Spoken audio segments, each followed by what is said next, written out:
I Okay. just wanted to say that the whole purpose of today's workshop was because one felt that during the previous 5 workshops, the time being a constraint, a lot of people had certain queries which people couldn't ask. And as I said, the whole focus of this particular workshop was that this region should remain in the mental space of people. So if anyone has any questions today, I'll be glad to take it on, because today there are very, very knowledgeable people amongst the gathering. We have Professor Pandita, we'll have Shri Jawaharlal Kaulji. So they would also be speaking subsequently. But in case anybody had any questions, any comments, because there were a lot of comments also during the last 5 workshops on these areas which we discussed, I'll be glad to take them on. That's all. That's great. So would anybody like to begin, or else I would like to ask the first question, Alokji. We've been talking about, Pakistan and the IMF, and as per the latest update, Pakistan and the IMF have reached an agreement over a $1 billion loan, and it's a multi-billion dollar bailout package that was signed to help Pakistan's crippling economy, and will be released in tranches, I believe. So can you help us understand how far this will help Pakistan, and will it coax Pakistan to mend its way, especially with regards to Jammu and Kashmir? See, firstly, as far as I am concerned, and whatever is my knowledge, is that IMF and Pakistan have not reached an agreement. They have narrowed down their differences. The IMF team has gone back. In fact, it left yesterday back to DC without signing an agreement, without signing a staff agreement. And they have said that they will continue it on Monday also. This has actually created a deep sense of anxiety as far as the financial markets are concerned, because Pakistan's foreign exchange reserves have fallen below $3 billion, just about sufficient for about 15 to 16 days. And on Monday, they are saying that they will start the virtual talks. And if I'm not wrong, you will see on Monday the Pakistani currency dropping further when it opens up the markets, when the currency markets open up. And if on Monday evening they don't reach an agreement, you will see further chaos. So if this agreement is not signed for 1 more week, Pakistan is going to have a merry hell. But even after this agreement is signed, Pakistan is only hoping that consequent to this agreement being signed, China, Saudi Arabia and UAE will put in some funds, because this period, this last 1 month or so, has inflicted serious long-lasting damage to Pakistan's economy, because imports have been severely curbed. In fact, if we go into mid-February, you will see a serious POL shortage, petroleum oil lubricant shortage. And because there is shortage, people are hoarding. Now there is a tendency to hoard. Obviously, if people know that you are not going to get fuel tomorrow, you try to hoard as much as you can. People are trying to hoard food grains as much as they can, because they realize that they needed to be, they need to remain, they need to look after the welfare of their families. So there is a serious problem. The mainstay of their economy has been textile. The cotton crop has been ruined because of floods, especially in Sindh. So they have to import a huge chunk of cotton. Large number of factories are closed down. Automobile factories, most of the 2 of the major automobile factories are closed down. There are a large number of textile mills which have closed down because there is no yarn or no cotton which is coming in. So there are serious damages, but I think we need to see. One of the major issues which we have to ensure as far as Pakistan's downfall is concerned is that December 2023, the GSP plus, which has been accorded to Pakistan by the European Union, will end and it will come for renewal. Pakistan is seeking that renewal. If it doesn't get that, it will inflict again a very major damage. And GSP plus conditionalities is that a country needs to have religious harmony, should not be discriminating against minorities, women's rights, etc. And all these are being violated in Pakistan with impunity. So we have a very, very strong case in case we want to take up. I think people in Europe must take up a campaign within the European fora that Pakistan's GSP plus status should not be renewed. And every single violation that takes place in Pakistan must be highlighted, because only when Pakistan weakens, we will be moving forward in regaining these territories. Yeah, good evening, everyone, and namaste, Alokji. My question is, with latest news of lithium deposits being found in Jammu, do you think that the disturbance activities, the border infiltration, or the terrorism activities will go up in Jammu and Kashmir, either directly sponsored by Pakistan or indirectly sponsored by China? See, as far as lithium deposits in Riyasi districts, which have been just found, it's the first report actually. It will take a little time before they are commercially extracted. But it is a very, very big discovery. And as and when the commercial exploitation starts, it will be a very, very positive step, because that will have a lot of economic activities will take place associated with it. And any economic activity in Jammu and Kashmir is perceived with hostility and with suspicion by people across the borders. So there will be attempts to disrupt that. But I think Indian security forces and Indian government are well in a position to deal with this, especially in a localized area as it is going to be. So that should not be a problem, but it is a big plus. As of now, the exact estimates of lithium deposits have not been ascertained. Once the Geological Survey of India comes out with exact details as to how much are the lithium deposits in Riyasi, that will be a positive. So Jagdish Amani ji asked about the narratives Pakistan is trying to proliferate on Kashmir. And to that, if I can add, just a couple of days ago, an independent review of Prevent in UK pointed towards the rhetoric from Pakistan, which inflames anti-India sentiment, particularly about the subject of Kashmir. So do you think it will neutralize the disinformation campaign on Kashmir led by Pakistan in the West, particularly in UK by British Meerpuris that you have mentioned before? See, as I said earlier, in fact, this whole purpose of this workshop was that we should be in a position to counter the Pakistani narrative, which is actually very active in UK as well as in Europe. Even in Brussels, the Pakistanis have entrenched themselves quite well. They've not been able to do so as well in US and other countries, but in UK and Brussels, they have a very strong narrative. And their narrative, that's why I gave you the historical linkages. As I said, Pakistani narrative starts with saying that this territory was not historically a part of JNK, or JNK was never linked with India, all those issues. Then they actually, that's why I took a particular one full workshop of what happened in 47, 48. And that was the aim, because especially in Gilgit-Baltistan's case, there has been a lot of myths that have been perpetuated. So I just thought we'll tell. The second factor which we need to bring it out very clearly is that when the partition happened, the princely states were given an option to join whichever. And when Congress wanted the people's aspiration should be taken into account, the Muslim League specifically said that would be an interference. And as a result, the sole prerogative of deciding which country to join was that of Maharaja or the ruler. That's first thing.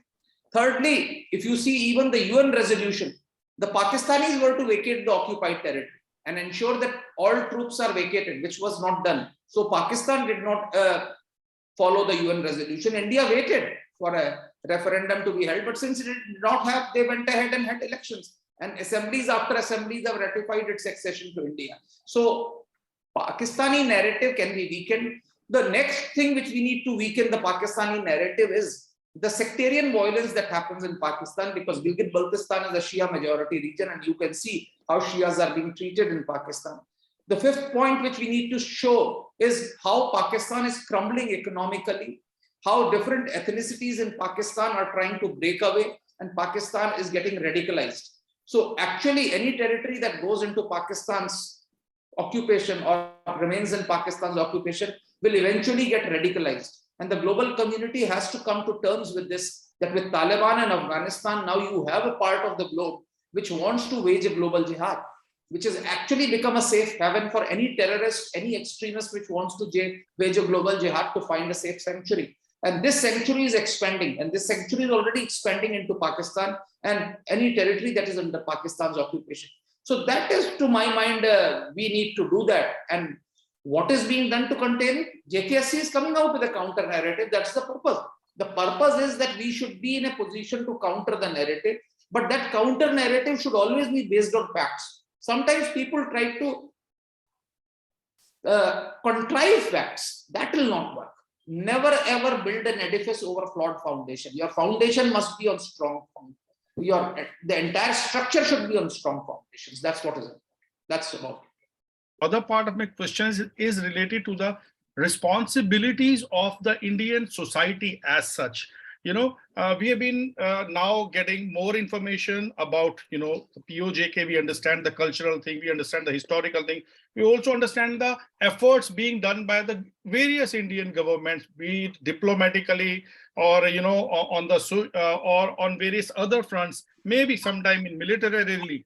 But what is the role of the Indian citizens as such? So my questions are, particularly two parts. What model the government has developed to integrate the people of Kashmir? We have seen the radicalized people. We have seen over the last 30 years, people have getting radicalized. We keep on hearing a lot of, programs, military runs, politicians runs, etc. But what is the model, the concrete model government has produced, so that and what is its success ratio, and how if it is successful, it can be replicated on the other parts of the lost territories, be it POJK or the larger South Asia. So what concrete model government has produced, and what is the role of Indian society or the people of India, to compensate or supplement the government efforts as such? Not the political side, but the larger model the government is producing, and why only I become a part of it? Why not the other become a part of that? So the social movement, the people, their motivation, they're becoming part of that larger model, and what actually the model government is presenting, and what is its success ratio? See, as I said, I'm not part of the government, so I can't be speaking as far as the government is concerned, but government has taken steps, and I think after 5th August 2019, there is huge integration. And I'm again telling you, having gone to Jammu and Kashmir and gone to every part of Jammu and Kashmir, from Gurez to Tamdhar to Puri and every other interior parts, I can tell you the majority of the society is integrated. There are, of course, substantive chunks which are alienated, and that we need to do that. And this is where society has to see, where you have Kashmiri students coming and studying in your thing. You need to reach out to them, ensure that they feel part and parcel of that. I think that is what we have to do, and that's what JKSC has done a phenomenal job. In fact, JKSC is taking people from other parts of India to go and visit Jammu and Kashmir, getting in touch with travel agents. So the travel agents do not take tourists just to 2-3 places. The travel agents have a very fixed itinerary: Srinagar, Gulmarg, Pahalgam and back. We need to take them to rural tourism so that people go and stay and interact. That is what is required. So I think that is what is being done. And first thing is, you have to understand what Jammu and Kashmir is, what the POJK. Of course, this workshop is primarily on POJK, so I won't go into the other part. But basically, the society has to do is to go there, meet them. When the people from that part are in your area, you have to make sure that they feel that they are at home. They should not feel that they are being discriminated against or are being alienated. And that's what JKSC has been doing. I think JKSC has been reaching out to students from Jammu and Kashmir. We have been taking the travel operators, conducting them, telling them where to take the people to Jammu and Kashmir, organize tours from schools and educational institutions to Jammu and Kashmir, so that people go. Seeing is believing, and meeting is actually integrating. If you meet people, you get to know each other, you dispel apprehensions, and you have built confidence in one another. And that's what is important. And that's what is happening. Is there any mining activity taken up by China happening in the Gilgit region? Major Bhargav asks this question. And if you can also shed some light if Akshay Chin can be a part of Jammu and Kashmir. See, let me start with the mining activity. To the best of my knowledge, as of now, there is no mining being done by any Chinese company in Gilgit-Baltistan. But there are about 32 hydroelectric projects which are being executed in different stages by Chinese, where some only the project reports are being prepared, some where the work has started. So there are a lot of activities. As far as mining is concerned, an Australian mineral corporation had actually carried out a detailed report of the gold deposits. That report is there, but no substantial mining activity is taking place by any foreign company in Gilgit-Baltistan at the moment, to the best of my knowledge. As regards Aksai Chin is concerned, since this workshops were only on territories occupied by Pakistan, we did not discuss Aksai Chin. We could have someday thing. Again, as I said, you have to keep Aksai Chin in your mental space. When I say people in India, majority, 95% people don't know about occupied territories of Pakistan. 99.9% do not know about Aksai Chin as far as Aksai Chin is concerned. And the problem in Aksai Chin gets aggravated because it is an uninhabited region. So there is no population. So there is nothing to reach out to people. But still we need to know the geography and the history and etc. of this particular region. So as I said, for getting occupied territories, we have to wait for weakening of Pakistan. For Aksai Chin, we'll have to wait for weakening of China. At the same time, as I said, if you would have seen my first presentation, and I said very categorically, the dispute with China and dispute with Pakistan are not similar, they are different. With Pakistan, we have a territorial dispute. With China, we have a border dispute. So there is a difference between the two, and that we need to appreciate. So when we can, probably at some stage later date, we will have one workshop or two workshops on territories under Chinese occupation, primarily basically to give you an idea as to what these things are, what is the historical background, because in their case, the historicity is very important. Because unlike with Pakistan, which is absolutely in black and white, this is ours and they are occupying it. In China's case, it's actually in different shades of gray, because as I said, these were uninhabited areas coming under influence of different powers at different points of times and different issues. So that's why I said, we can have these workshops subsequently at some day. But as I said, I am confident that we will have one day even this part as part of our territory. Absolutely, one step at a time. Makran Divakarji also asked that what is the current situation of CPEC, and can we consider to trade with Afghanistan after a few changes in CPEC? See, China-Pakistan economic corridor, there are a lot of activity going on. But what has happened is, because of Pakistan's current turmoil, the Chinese investments have virtually dried up, because Chinese are good businessmen, whether we like it or not. The Chinese have a good business sense. They don't believe in charity, unlike the Western societies, some of them which do contribute a lot of funds for altruistic reasons. Chinese don't believe in that. That's one of the reasons why Pakistan is crumbling, and China has hardly invested anything in Pakistan. So Chinese have invested, Chinese companies have come, but they are not very happy. Most of the investments is in power plants and in road connectivity projects. Now in power plants, the Chinese power plants in CPEC are producing the costliest electricity in the world. And many of them are coal-fired old plants which were shifted from China to Pakistan. They are highly polluting. I think the CPEC's success will lie on Gwadar port becoming commercially viable, which has not yet become. It's an operational port, but it has not yet become commercially viable. And one of the main reasons is that the Baloch insurgency continues to target CPEC and Chinese assets in Pakistan. So CPEC is a lot of projects under CPEC have been completed. As far as trading with Afghanistan is concerned, CPEC doesn't come into play. In fact, at one stage, as I said, I used to tell Chinese, your CPEC should have been from Karakoram Pass to Kandla rather than going from the other way around. That would have made sense. But trading with Afghanistan, we don't need CPEC. We just need from Wagah to Turkham or Wagah to any of these points in Afghanistan through which we should be. But Pakistan, since 65, has consistently denied India this factor. And despite a lot of pressure from Afghanistan and Central Asian republics, Pakistan has not accepted this. And as I said, in Pakistan's case, Pakistan's army considers itself to be not only the territorial guardians, but the ideological guardians. And they feel if the Indian trade starts transiting through Pakistan, that ideological foundations of Pakistan will start shaking. Similarly, they are opposed to India-Pakistan trade also for this reason, because if the trade starts, then the hostility that the inherent hostility will weaken, and that will again create a problem as far as the ideological foundations are concerned.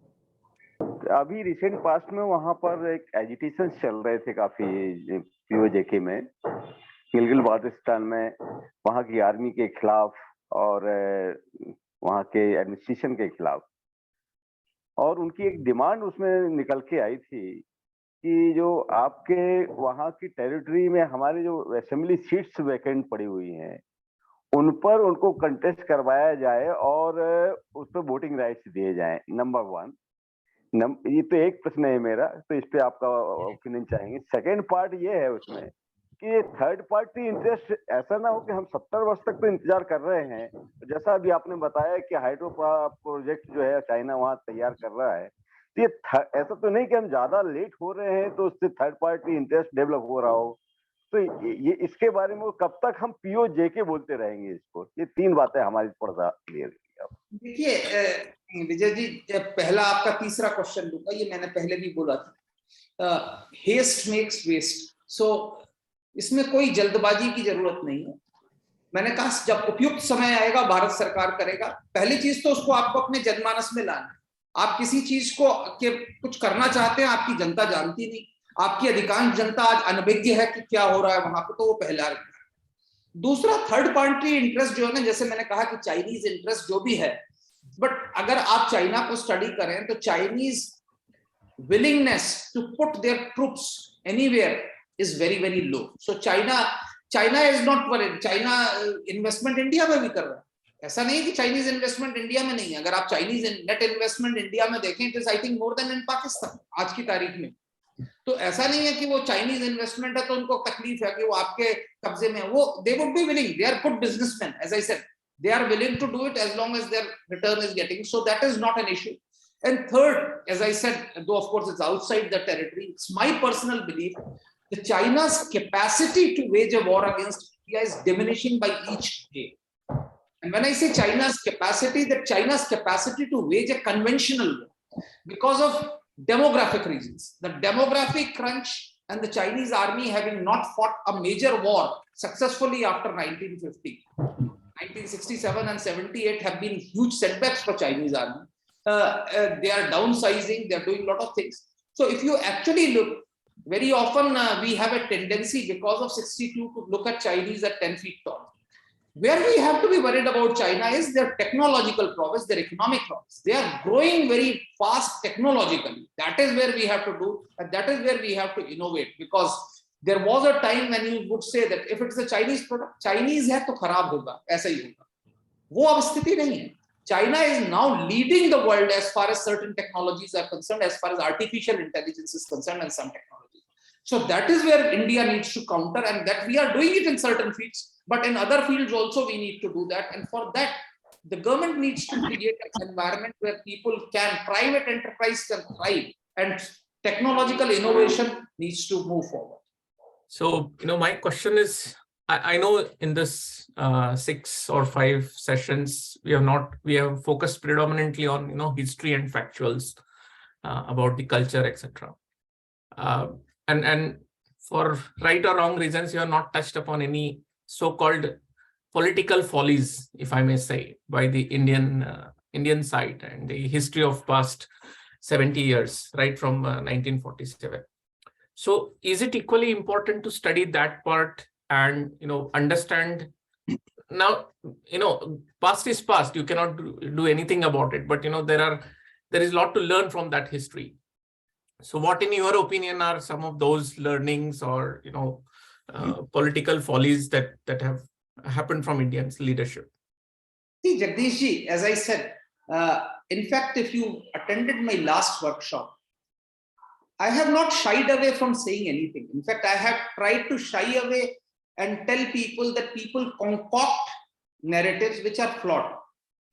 there is no doubt that India has varied its approach at different points, but that is not because of follies, but that was because of compulsions. And as I said, like I told you in 47, what were the compulsions? 65, what were the compulsions?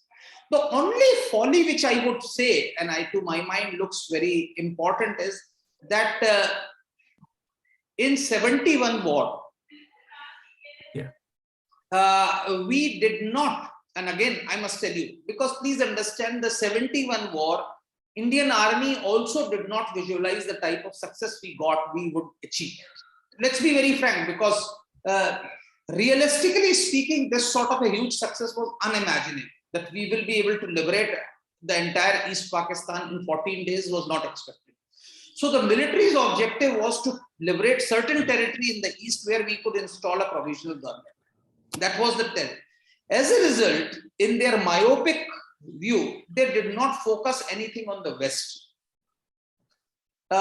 Whatever territory we liberated in West, in Gilgit-Baltistan, was purely due to the initiative of a local commander, Major Renchin, Colonel Renchin, who actually liberated almost 804 square kilometers of territory.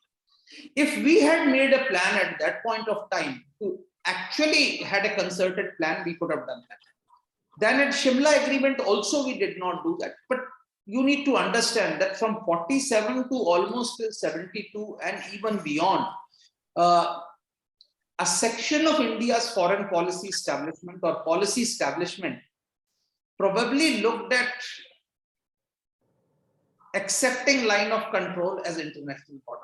Yeah. And if you know correctly, in Shimla agreement, this was more or less accepted. The only thing is Bhutto said that I cannot pen it down because I'm a weak ruler at this point of time. I'll not be able to sell it to my people, and that's consequently you find that post 72 till 90, we did not do anything about POJK, or Pakistan occupied territory of Ladakh, as we call it, POTL, what is Gilgit-Baltistan. We did nothing. But as I said, the country's policies change, and they change based on their intrinsic strength. There were times when we were weak. We were importing food, we did not sustain. Like today, if you see Pakistan is crumbling. It's possible to put pressure on it, though because of various reasons, it may not yield on Kashmir at this point of time. But on many other things, it will yield. It's in a very, very precarious situation. Not India, but if other countries were to put pressure on it, the countries which it is hoping that they will give them something like Saudi Arabia, UAE, or even US, if they pressurize Pakistan will have to yield. See, you have to see that sitting today in 2023, we cannot pass judgments on what happened in 47, 48, or 65 because the circumstances were different. And that's why I tried to highlight. If you see in 47, 48, I gave you what is the military person's account. That's why I told you the narratives that exist, which the popular narratives which are floating on social media are not correct. And that's what I said. I have given you cited first person account and what they have said, what they did. That's what I said. And tried to give you a narrative which is quite different from what is the popular narrative. And that was basically to put Franks. That's all. They just.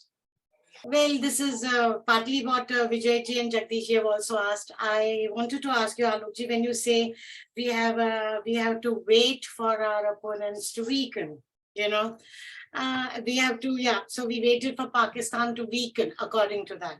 But in 2019, Pakistan was not as weak as it is today, you see. So is weakening a weight policy helpful in today's time, or is building your political strength and strategies more important so that we are the ones who are active and not we are reactive?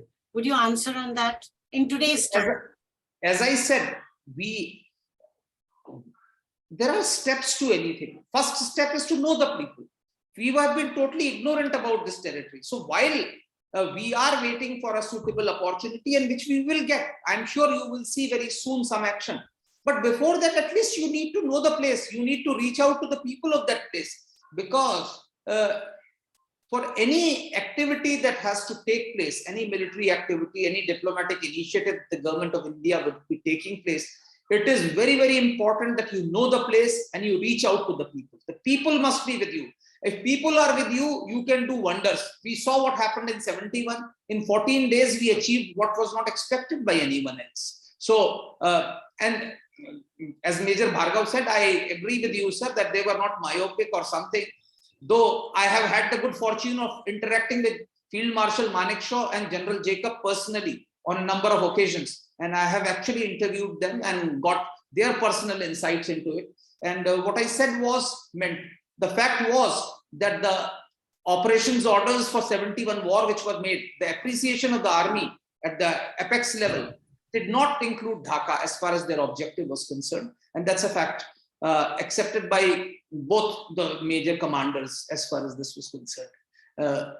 That's all I just wanted to say. I said waiting is never late. I always believe that we need to wait and watch, and we'll be able to do so. Thank you so much. Alok, this is more of a geopolitics kind of question or a global response related. So we have always maintained that Kashmir issue is a bilateral issue between India and Pakistan. Unfortunate history is that we did go to UN, but even if we keep that aside, it's a bilateral issue, or that stand is very clear from India. Maybe with Aksai Chin part and the CPC, it makes a trilateral issue. I don't know how it will be, how and what China will. But then the US particularly and Europe has its own ways to think that every global problem is their problem too. So given this situation, what and how will be the locus standi of the Europe or predominantly US, and given the fact that they have been always the history of being supportive of Pakistan and particularly the military dictatorship of Pakistan. So what geopolitical situation of the global biggies will come when the resolution of Pakistan is being discussed or planned? Particularly, what and how will be the response with the balkanization of the area, the way you have been saying? Okay. As far as your questions on geopolitics, please understand, when we went to United Nations, we felt we had a very strong case, legally, morally, constitutionally. Not only that, at that point of time, we sincerely believed that any referendum held at that point of time, we would win it hands down. That's what is the belief of the leaders at that point of time. And it happened, of course, as I said, the UN resolution was not followed. It is not that it was always a bilateral issue. We went to the UN, we wanted multilateral agencies to resolve it. They did not resolve it. The UN resolution was not implemented by Pakistan, which they were supposed to vacate, which they did not say we do it. As long as 50s came, because of the Cold War mentality, the world started getting divided. Starting from UK, then the US started siding with Pakistan, and the Western world aligned with Pakistan. The India was being backed by the Warsaw Pact, and as a result, we were dependent on them. This was the reason that in 65, when Soviet Union was arbitrating, we had no other option but to adhere to what they were doing, because we were totally dependent on them for a diplomatic support. We were dependent on the West for food ingress, because in 65 we were getting PL 480. But post 71, one of the biggest achievements of Shimla Agreement was that we said that the issue is a bilateral issue. So thereafter, technically, constitutionally, we have done away with the requirement of a third-party intervention. Now, a lot of countries may want. China has actually shied away from third-party mediation. China has repeatedly said that it's a bilateral issue. China does not want. Even the 63 agreement between China and Pakistan says very clearly, pending a final settlement of Jammu and Kashmir, this is a provisional agreement. So as far as China is concerned, China has neither any interest nor has any exhibited any interest in being the arbiter. So US, of course, tries to do that. That has been their tendency, the Uncle Sam's tendency to intervene. But it has made it very categorical, and US realizes that it will not be prudent to. So consequently, now they only say that they would be willing to mediate only if the two countries agree, and India is not going to agree. That there is no doubt about it. So that geopolitical issue is out. India is far more powerful and important a country today for the globe than Pakistan, and that factor is there. And I think India is gaining strength at the cost of Pakistan to a very great extent. She asked that if when we regain our territories from Pakistan, and because you've mentioned that Jammu and Kashmir is a manifestation of the Pakistani ideology, what will be our relationship with Pakistan then? And Ishita from Ruparel College, she asked a question about, is waiting and for an opportunity for the right time to strike, is that a good strategy? Because sometimes neighboring countries, they do something and it hits India like a shock. So is that a good strategy for India to adopt? See, as far as these are issues are concerned, the second one is waiting a good strategy. I have actually Abdul Rahim Khan Khana, who was the son of Baram Khan and Akbar's court poet, wrote a doha, which I have slightly adjusted it so it conveys the actual meaning what it said. That was Rahiman chup rahe baithiye dekh dinan ke fir jab achhe din aayenge fir hogi mudbhed. So we are waiting for the right opportune moment and we will do that. To get into a war when it's not an opportune moment is nothing but foolishness. Please understand. So that's about it all. What was the other question? Sorry, the first question I forgot. The first question is, when we get back our territory, what will be the relationship with Pakistan? Because as you have said, that Jammu and Kashmir... As I said, I have said very categorically that as long as Pakistan abides by the theory of two-nation theory, there will be an existential ideological conflict between India and Pakistan because it will remain. So till Pakistan disintegrates or Pakistan gives up the theory of two-nation theory, I don't think so there can ever be a lasting peace between India and Pakistan. That's my personal belief. Others may disagree. And that's why I always say that a Pakistan which is byproduct of two-nation theory is, of course, the biggest stumbling block as far as South Asian Union or anything is concerned. That's it.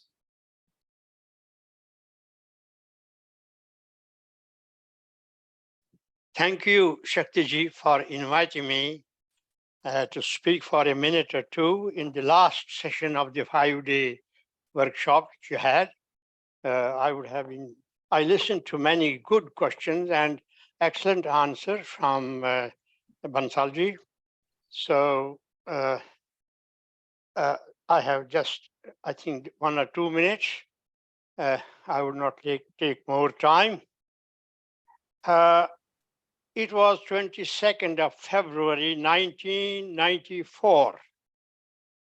I was in Geneva at the Human Rights Council, and Pakistan had brought a resolution against India on Kashmir.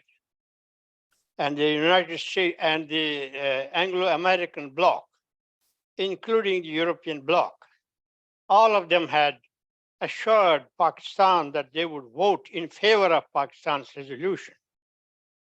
It was a very critical time, and India had sent a high-powered delegation of about 20-25 persons, headed by Atal Bihari Vajpayee, who was the leader of opposition at that time. And the motion was to be discussed, the discussion was to start at about 5 p.m. But strangely, just half an hour or a quarter an hour before that, the news came from inside, from the hall where discussion was taking place. The news came that Iran had withdrawn. And then some more Islamic countries had also withdrawn their support to the resolution. And that was a fact. They had all withdrawn their support and the resolution fell. And a few hours earlier, we had received an information that a resolution was passed in the Indian Parliament, a unanimous resolution, in which it was said that POK is an integral part of Indian Union, being part of J&K state, and India had the capacity, the will to take it back. I do not know whether this resolution was effective in stalling that resolution in the United Nations Human Rights Commission, but The Prime Minister, the then Prime Minister, Narasimha Rao, had sent a very important, a crucial emissary to Iran. I'm not going to disclose the name. I think that was the role which the Prime Minister at that time played and saved the situation. This is one part. The second part, I would conclude briefly, is that the LOC, the ceasefire were accepted midnight of 1949. You see, there in certain circles, especially people connected with international law, they say that acceptance of ceasefire is indirect acceptance of the claim of Pakistan, because India did not do anything for a long time. Ever since 1948-49, India did not do anything to recapture. Even after the resolution was passed in 1994, India did not move its finger to recapture it. And at the time when ceasefire was signed in 48, the general belief in the Indian political circles, with Nehru himself, and even with Sheikh Abdullah, was that this would ultimately become the line that would divide Kashmir into two parts. Because in the Kashmir Valley, the present line is the line which divides the ethnic complexion of the population. That's one. The second thing is that before the ceasefire was signed, great pressure was brought by the British government, by the liberal government of Clement Attlee on Nehru, to stop fighting where the troops were at that moment. And it is also said, I don't have any evidence for that, but the grapevine says that even Clement Attlee sent a message to Nehru. And the message was, my dear Nehru, the understanding is thus far and no further. And then in the army itself, the 19 due was commanded by General Thimayya. General Thimayya was unhappy and he had resented and he suffered for his resentment. He was sent away to Korea. The question is that the ceasefire ever since, from in Indian policy making circles, the thinking was that the ceasefire would ultimately be turned into the international line. But it was Pakistan which did not accept it. The 6 months parleys between India and Pakistan, when Bhutto was the foreign minister and Swaran Singh was our foreign minister, for 6 months the parleys were continued, negotiations were continued, but they came to naught.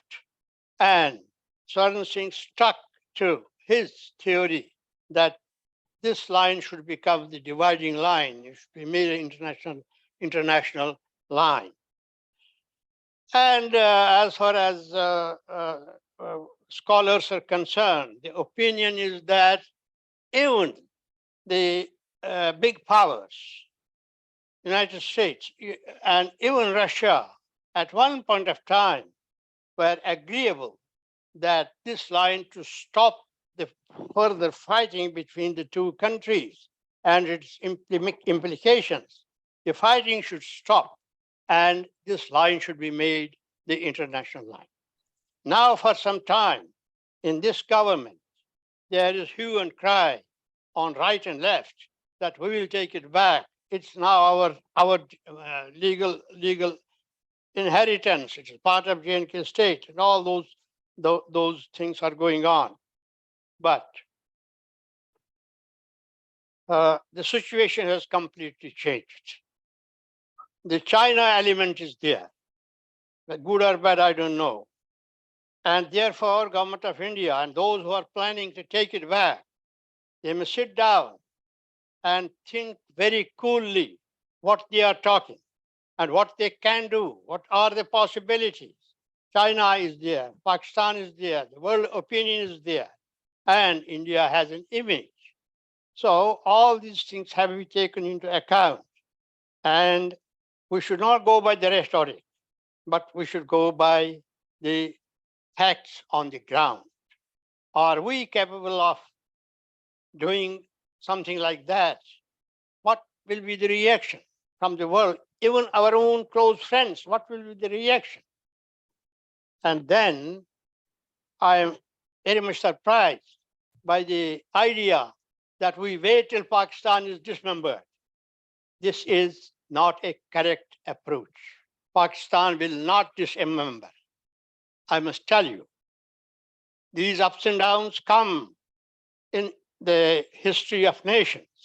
Pakistan will not be let down by many elements. Don't go by what you see or hear today on the radio. So think positively. Think Pakistan should improve its economy and become a good friend. It must overcome this terrorism that's important for Pakistan's survival. If they give up terrorism, if they come into the mainstream of international peace, it will survive. Otherwise, it will not survive. But we should not think in terms of Pakistan getting dismembered and then we do that and we do this. And no, even if it gets dismembered, you are not that free to do what you want. We are part of the international community. So these are some of the ideas I have. Thank you very much for giving me patient hearing.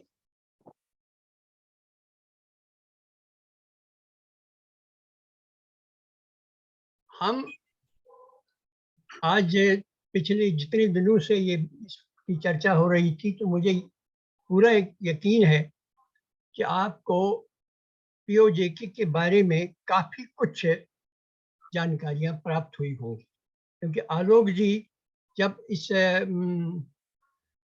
शुरू कर लेते हैं तो उसका अंत वही होता है जहां हमारी जानकारियों का अंदाजा समाप्त हो जाता है। लेकिन जब हम आज जम्मू कश्मीर अधिकृत एरिया, पाकिस्तानी अधिकृत एरिया की बात करते हैं, तो हमें समझ लेना चाहिए कि हमारा उद्देश्य लक्ष्य क्या है। What do we want actually? अगर ये अखंड भारत का कोई सपना है जिसको हम पूरा करना चाहते हैं, तो भी अखंड भारत के बारे में हमें समझने की कोशिश करना चाहिए। What exactly do we want by अखंड भारत?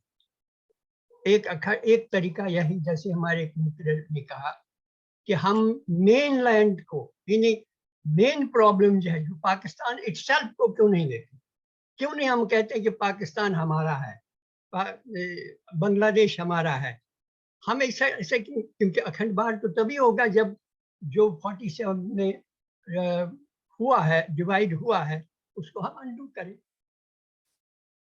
लेकिन ये भी समझ लेना चाहिए कि इतना बड़ा काम जिसे हम अखंड भारत की बात करते हैं, जहां हम कंट्रीज को विलीन करना चाहते हैं, समाप्त करना चाहते हैं, जहां हम एक पूरे रीजन को, एक सब कॉन्टिनेंट को डिजाइन करने की कोशिश कर रहे हैं, वहां ये समझ लेना चाहिए कि इतना बड़ा प्रोग्राम भी एक मुश्त में नहीं हो सकता। It can not be done at once.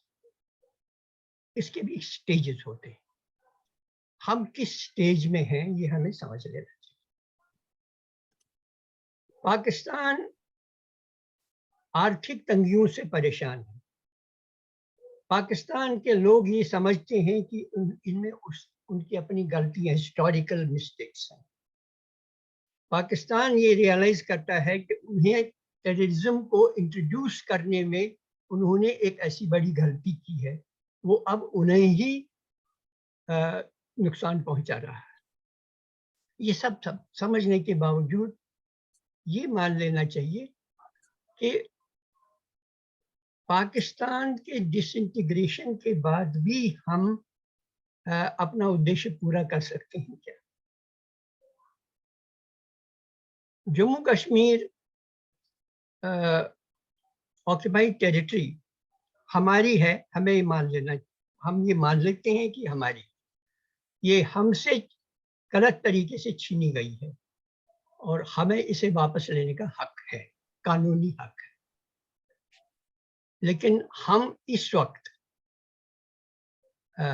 ये नहीं चाहते कि हम इसे फोर्स से, ताकत से हासिल करें, क्योंकि जैसा अभी तक हमारे पंटा साहब कह रहे थे कि हम एक इंटरनेशनल कम्युनिटी के लोग सदस्य हैं और हम जो करते हैं उसकी इम्प्लीकेशन यूनाइटेड स्टेट्स से लेकर सऊदी रशिया तक होती रहती हैं।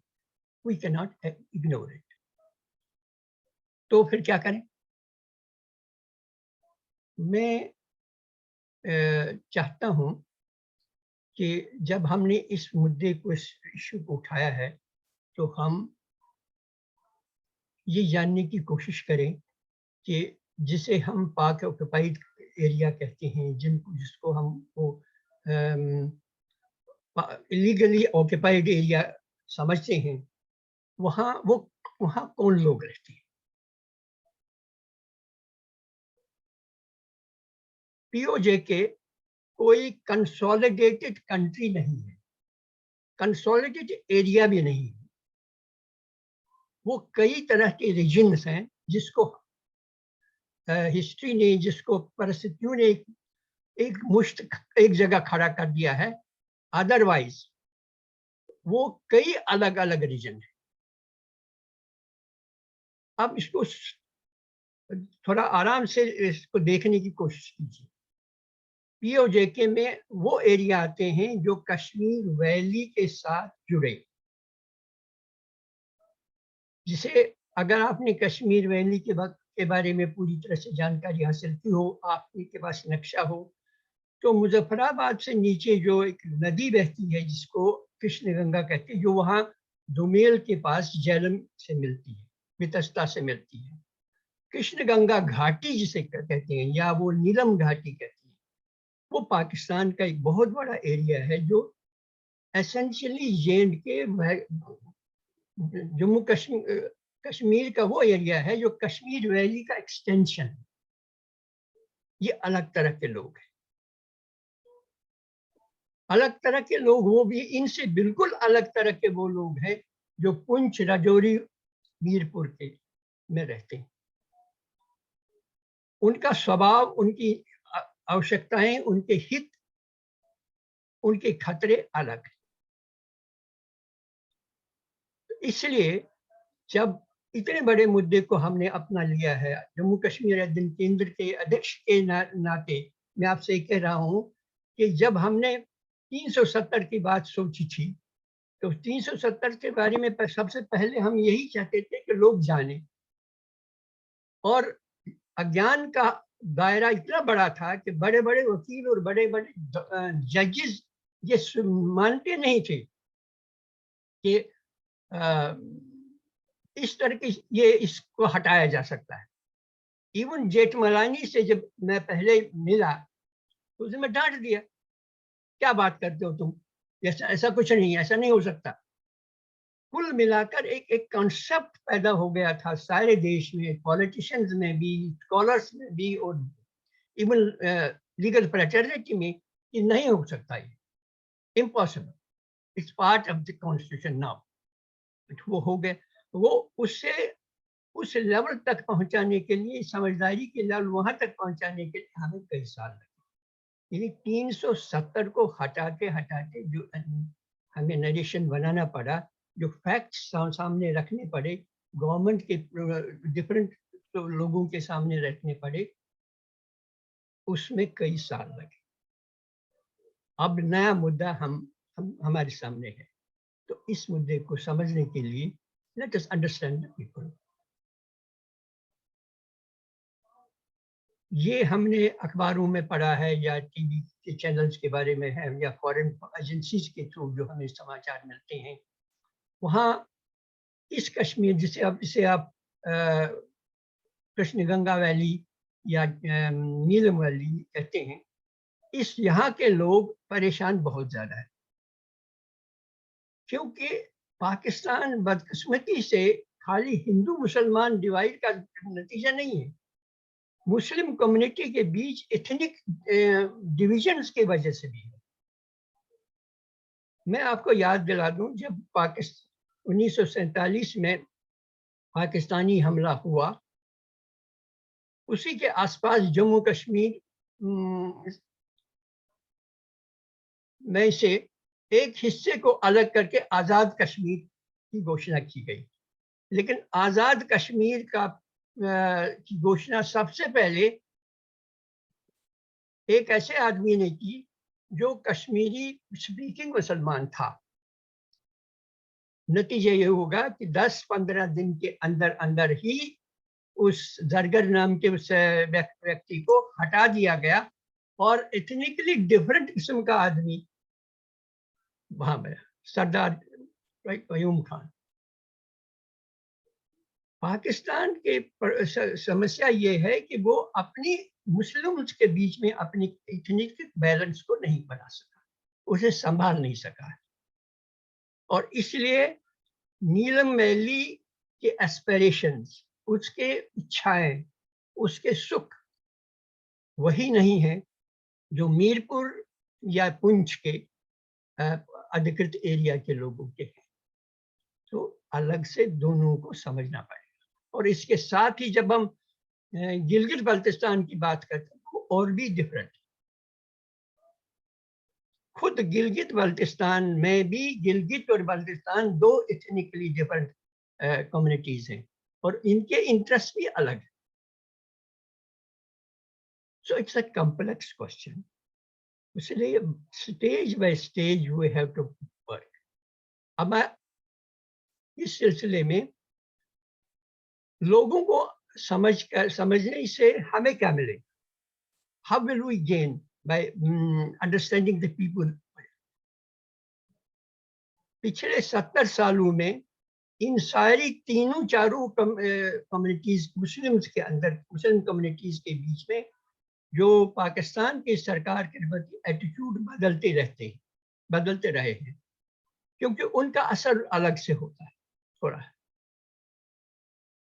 कश्मीरी स्पीकिंग मुस्लिम को पहाड़ी स्पीकिंग या पंजाबी स्पीकिंग मुस्लिम के साथ कोई इंटीग्रेशन अभी तक संभव नहीं हुआ है पाकिस्तान।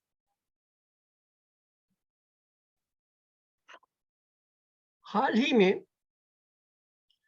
कुछ कश्मीरी पंडितों ने कोशिश ये की थी कि पाकिस्तान ऑक्युपाइड एरिया के उस सीमा के लाइन के उस पार एक प्राचीन मंदिर हुआ करता था जिसे शारदा पीठ कहा जाता था।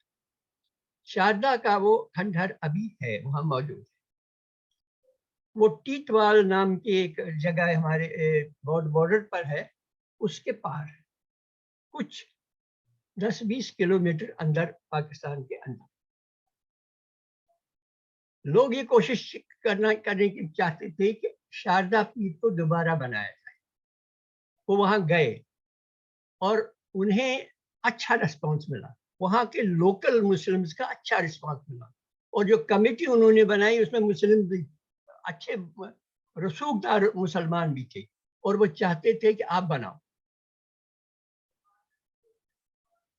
अब वो उन्होंने वहाँ ज्यादा से ज्यादा उसमें उन्होंने फूलमाला रखी, थोड़ा पूजा करके वापस आए, क्योंकि इसके अलावा वो ज्यादा कुछ कर नहीं सकते।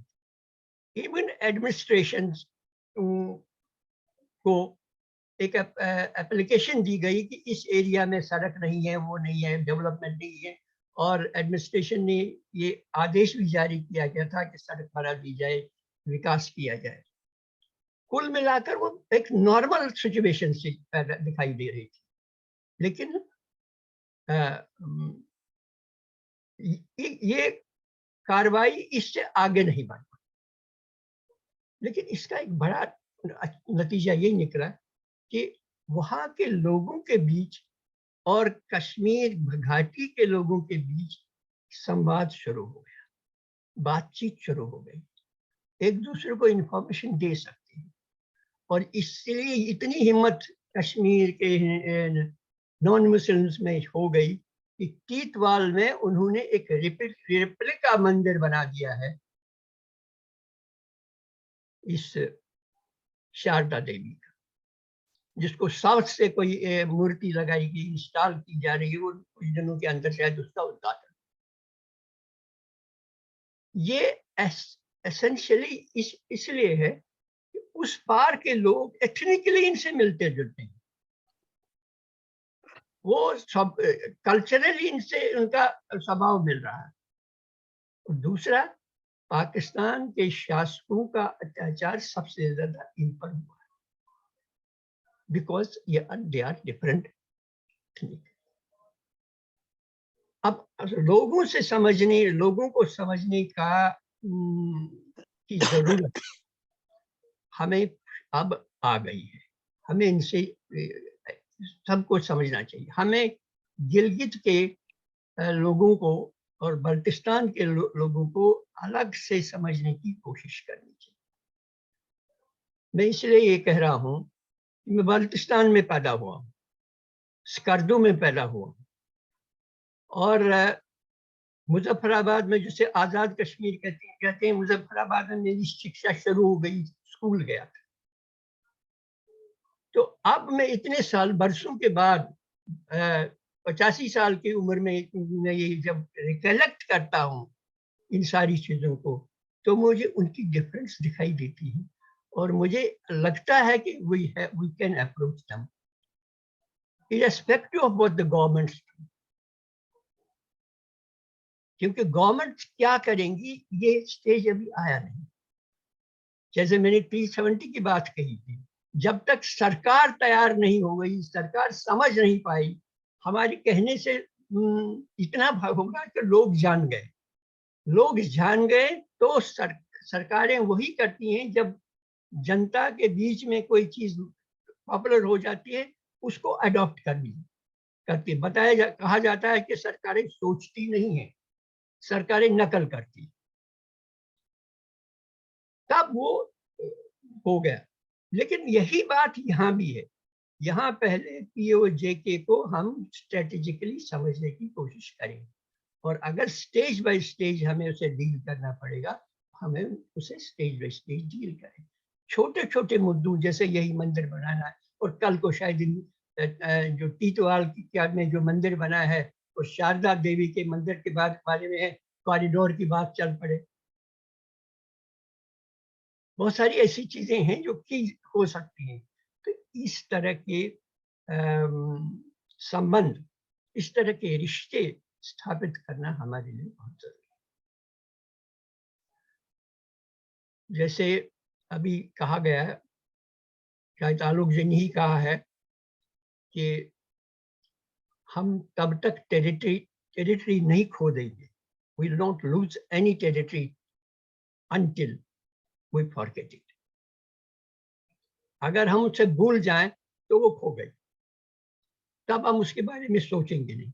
लेकिन अगर हम उसके बारे में लगातार सोचते रहेंगे, उसके बारे में पॉइंट आउट करते रहेंगे, उसको याद करते रहेंगे, हम उसे खोते नहीं।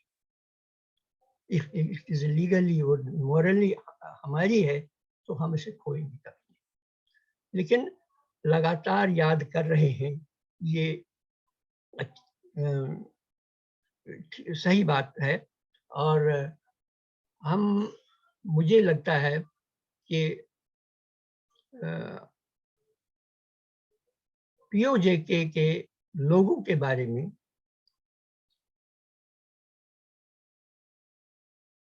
डॉक्यूमेंट्स और पुस्तकें लिखने की जरूरत है। यानी उन्हें हम अपने देश के लोगों को इंट्रोड्यूस करें कि इस आर्टिफिशियल सीमा रेखा के उस पार जो लोग रहते हैं वो शायद हम ही जैसे हैं, उनसे हम बात कर सकते हैं। और ये बात शुरू हो जाए तो एक दो साल के अंदर अंदर ऐसी स्थिति पैदा हो सकती है कि सरकार भी हमारे इस नैरेटिव में शामिल हो जाए। दूसरी बात ये है कि पाकिस्तान के डिसइंटीग्रेशन के बाद हम काम शुरू करेंगे, कोई सोचने का सही तरीका नहीं है। लेकिन क्या पाकिस्तान की डिसइंटीग्रेशन, पाकिस्तान की इकोनॉमिक रूइन हमारे लिए उपयोगी है? अगर उपयोगी है भी तो भी it should not be our doing. Unfortunately for them it is their own doing. ये होना था जो पाकिस्तान में इकोनॉमिक रूलिंग होना था।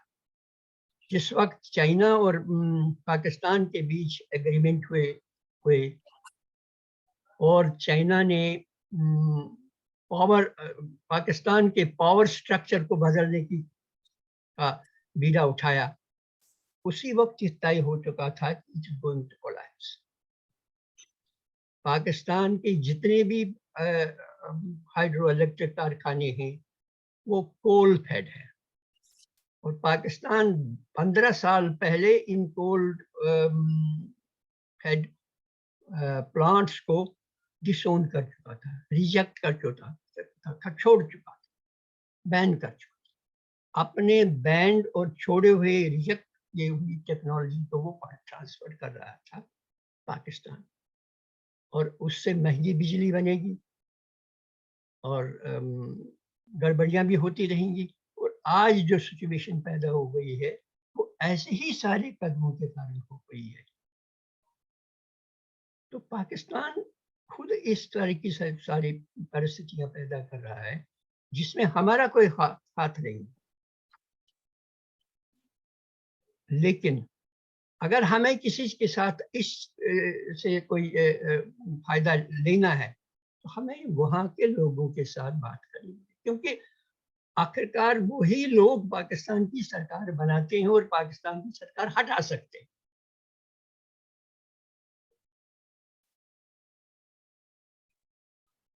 तो ये एक मुद्दा पीओजेके के बारे में हम अपनी थिंकिंग को वाइडर फील्ड में फैलाने की कोशिश करें। ये एक बहुत बड़ा मुद्दा है, लेकिन इस बड़े मुद्दे को चैलेंज के रूप में हमें स्वीकार करना होगा। ये सोचे बिना कि पाकिस्तान की इकोनॉमिक हालत आज कितनी खराब है, कितनी खराब होगी, let's not think about it, because we have done, हमने कुछ नहीं, ऐसा कोई कुछ नहीं किया जिससे पाकिस्तान की सिचुएशन पैदा हो।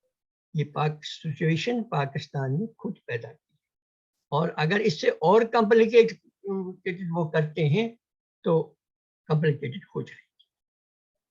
लेकिन इससे वो पूरी तरह से रिवर्स कर भी नहीं सकते, पाकिस्तान कर नहीं सकता, क्योंकि जिस तरह का शासन उन्होंने अपना लिया है, जिस तरह का जो एक मिलिट्री ओरिएंटेड सरकार वहां उन्होंने बना रखी है, उसमें ये संभव नहीं है कि वो इस करप्शन रिडन एडमिनिस्ट्रेशन को रिवर्स कर सके। इट्स नॉट पॉसिबल, इसलिए wait for that. But don't hope कि इस करप्शन की वजह से जो डिसइंटीग्रेशन पाकिस्तान की होगी उसका हम फायदा उठा सकते हैं। ये अगर फायदा उठा भी लें तो भी इट्स नॉट अवर विश। मैं आलोक जी, शक्ति जी और बाकी सभी लोगों को धन्यवाद दे रहा हूं। उन्होंने पिछले एक सप्ताह से ये सेमिनार चलाया और डिफरेंट आयामों से, डिफरेंट साइड से, डिफरेंट सिचुएशन में जो पीओजेके के सिचुएशन है, वहाँ के लोग हैं, वहाँ की जो पॉलिटिकल सिचुएशंस हैं, उनके बारे में काफ़ी गहराई से बातचीत। और अभी जो क्वेश्चन आंसर सेशन था वो भी बहुत ही एक्टिव पार्टिसिपेशन का सबूत था। सबको धन्यवाद दे रहा हूँ, प्रणाम करता हूँ।